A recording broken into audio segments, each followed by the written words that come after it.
दरअसल आपको बता दें, गढ़वाल मंडल के चमोली जिले के चिडंगा गांव के निवासी जो कि वर्तमान में जम्मू कश्मीर में तैनात हैं, उनका नाम है सैनिक दिनेश चंद्र।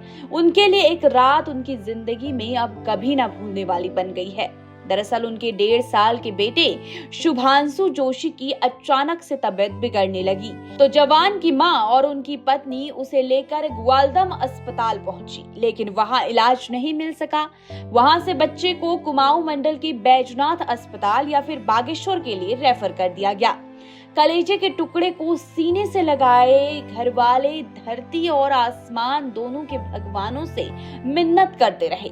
बागेश्वर जिला अस्पताल में शाम 6 बजे बच्चे को भर्ती किया गया और वहां पर हालत गंभीर बताते हुए डॉक्टर ने उसे हल्द्वानी रेफर कर दिया। लगभग 4 घंटे में 5 अस्पताल अपनी जिम्मेदारी नहीं निभा सके और हद तो तब हो गई जब बागेश्वर में परिजनों ने 108 पर एम्बुलेंस के लिए कॉल किया तो उन्हें सिर्फ और सिर्फ आश्वासन दिया गया। लगभग 1 घंटा बीत गया, बच्चा तड़पता रहा और एम्बुलेंस का कोई पता नहीं था। आखिरकार फौजी पिता ने खुद जिलाधिकारी को फोन कर मदद मांगी। डीएम के आदेश पर रात 9:30 बजे तक एक एम्बुलेंस तो मिली, लेकिन तब तक बहुत देर हो चुकी थी। अल्मोड़ा से हल्द्वानी ले जाते वक्त शुभांशु की सांसें टूट गई। वह मासूम अब कभी नहीं लौटेगा। अधिकारियों ने इस मामले का संज्ञान लेने की बात तो कही है, लेकिन पीड़ा से गुजर रहे परिजनों का कहना है कि अब किसी जांच से क्या होगा जब बेटे की जिंदगी ही चली गई। किया गया उसको थोड़ी बहुत ट्रीटमेंट के बाद उसको बागेश्वर डिस्ट्रिक्ट हॉस्पिटल के लिए ट्रांसफर किया गया। तो वहां पे जाने के बाद जैसे वो 6 बजे के समथिंग वो बागेश्वर डिस्ट्रिक्ट हॉस्पिटल में पहुंचा था।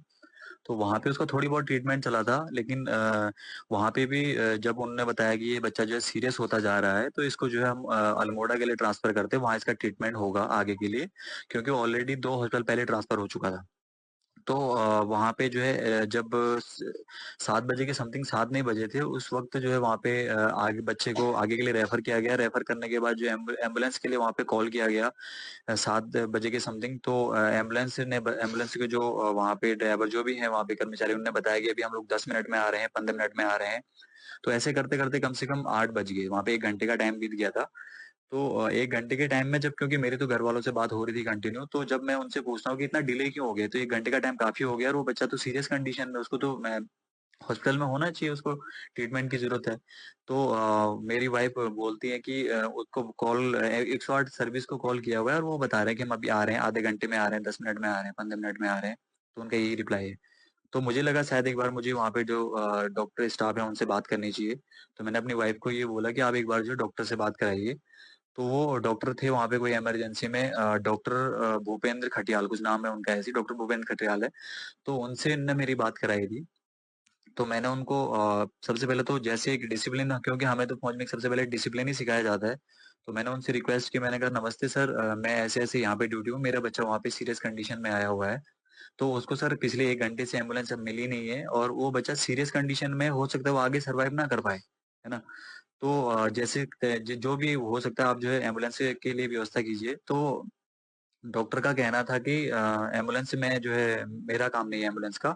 और फिर मैंने उनको बोला सर ओके, आपका काम नहीं है, लेकिन सर वहाँ पे एम्बुलेंस आई नहीं है, या तो फिर आप मुझे बता दीजिए कि मैं अपने बच्चे को सिविल एम्बुलेंस करके ले जाऊं या फिर अपनी गाड़ी से जैसे भी अपने पैसों से एम्बुलेंस करके अपने बच्चे को आगे लेके जाऊं। तो डॉक्टर ने मुझसे कहा कि नहीं, नहीं आप वहाँ पे जो है आपके इस केस को लेंगे नहीं, वहाँ पे कोई जो 108 सर्विस आएगी जो है वही लेके जाएगी। तो फिर मैं जब उनसे ऐसी रिक्वेस्ट करता हूँ तो उनका एकदम से ये बात करने के बाद ये रिप्लाई रहता है कि तू यहाँ आ जा।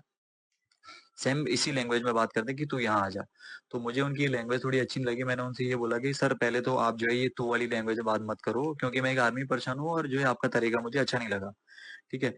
और रही मेरी बात वहां पहुंचने की, तो शायद आपके बोलने से पहले मैं अपने बच्चे के पास होता, अगर मैं वहां प्रेजेंट होता, क्योंकि मैं अभी JNK में हूँ तो वहां पे मैं आ नहीं सकता। इसीलिए मुझे जो आपसे रिक्वेस्ट करनी पड़ रही है कि सर आप मेरे बच्चे के लिए आप कुछ कीजिए, क्योंकि वो सीरियस कंडीशन में, वो बच्चा सर्वाइव नहीं कर पाएगा। बस इतनी सी बातें होती है हमारी वहां पे, वो हमारा कॉल कट जाता है। उसके बाद फिर नेक्स्ट क्या नाम बोलते हैं, 8, 8:30 के समथिंग होता है, 8:30, 9 बज जाते हैं, 9 ऐसे करते करते 9 बज जाते हैं। 9 बजे फिर भैया जो है वहां से वो डीएम साहब, वहां पे जो डीएम सर है वहां के, आशीष कुमार, उनसे बात होती है। उनसे बात होने के बाद एम्बुलेंस के लिए बात होती है। तो उनसे 9 बजे के समथिंग बात होती है, 9:30 बजे के समथिंग वहां पे एम्बुलेंस आ जाती है। साढ़े 9 बजे के समथिंग एम्बुलेंस आ जाती है। लेकिन उससे पहले उस हॉस्पिटल के स्टाफ के जो कोई नर्स हैं, वो मेरी वाइफ से आके बोलते हैं कि एक सिविल एम्बुलेंस है, आप इसमें लेके जा सकते हो, ये 4,500-5,000 रुपए लेके ये ले जा सकता है। तो हमने उनके लिए इन लोगों ने मना कर दिया कि नहीं, हम नहीं लेके जाएँगे करके। तो जब सर डीएम सर से बात होती है, आधे घंटे के बाद वहाँ पे एम्बुलेंस आ जाती है। तो मेरा ये सबसे पहले ये क्वेश्चन है, जो वहाँ पे डीएम सर हैं, आशीष सर, प्लस में जो ऊपर जो बैठे हुए जो कुमाऊँ कमिश्नर सर हैं, दीपक सर, उनसे मेरा सिर्फ एक क्वेश्चन है, आप लोग मुझे ये चीज़ बताइए कि इमरजेंसी का मतलब क्या होता है? इन 2 लोगों से ही नहीं, मैं बाकी प्रशासनिक जो भी अधिकारी, जो भी बैठे हुए हैं कर्मचारी वहाँ पे, जो भी प्रशासन के अंदर जो भी आते हैं उच्च कोटि के लोग, तो उनसे मैं पूछना चाहता हूँ कि इमरजेंसी का मतलब क्या होता है? इमरजेंसी का मतलब शायद एक आर्मी पर्सन को बताने की ज़रूरत नहीं है, और इमरजेंसी क्या होती है, एक आर्मी पर्सन से बेटर शायद इस दुनिया में शायद कोई इंडिया के अंदर नहीं भी जानता होगा। ठीक है? सेकंड में उस बच्चे की जो रिस्पॉन्सिबिलिटी है, डॉक्टर की ज़िम्मेदारी बनती नहीं है एम्बुलेंस की, और हॉस्पिटल स्टाफ की ज़िम्मेदारी बनती नहीं है एम्बुलेंस की। प्लस में 108 सर्विस को कॉल करने के बाद जो है 7 बजे से लेकर 9 बजे तक वहाँ पे एम्बुलेंस आती नहीं है। तो ज़िम्मेदारी इसका मतलब किसी की नहीं बनती है। तो फिर ज़िम्मेदारी को किसकी बनती है? हाँ, ये मेरे संज्ञान में आया था। कोई शख्स बता रहे थे मुझे। इसके लिए मैं, अगर आता है मेरे पास लिखित में, तो निश्चित ही इस पर एक जांच बैठाकर कार्रवाई की जाएगी अगर दोष सिद्ध होता है। सर, एम्बुलेंस के मामले में अक्सर शिकायत आती है कि एम्बुलेंस जल्दी नहीं मिलती है, तो बड़ी खटारा कंडीशन में मिलती है। मैं बिल्कुल सहमत हूँ आपकी बात से, क्योंकि 108 हमारे नियंत्रण में नहीं है, और ये बल्कि हमारे द्वारा नहीं, बल्कि मरीज के तीमारदार द्वारा ही फ़ोन कर 108 पर बुलाया जाता है।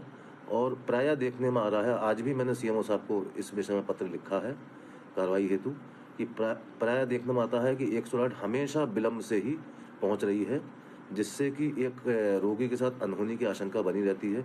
लेकिन इसके लिए मैंने तुरंत अपने जो वाहन चालक हैं उनको निर्देशित कर दिया है कि वो हमेशा अलर्ट रहें।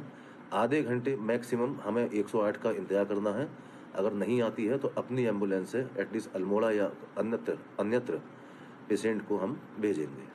उत्तराखंड की हर छोटी बड़ी खबर पर नजर डालने के लिए फेसबुक पेज पर द पब्लिक मैटर को फॉलो करें और यूट्यूब पर चैनल को सब्सक्राइब, लाइक और शेयर जरूर करें। इसी तरह देखते रहिए द पब्लिक मैटर। नमस्कार।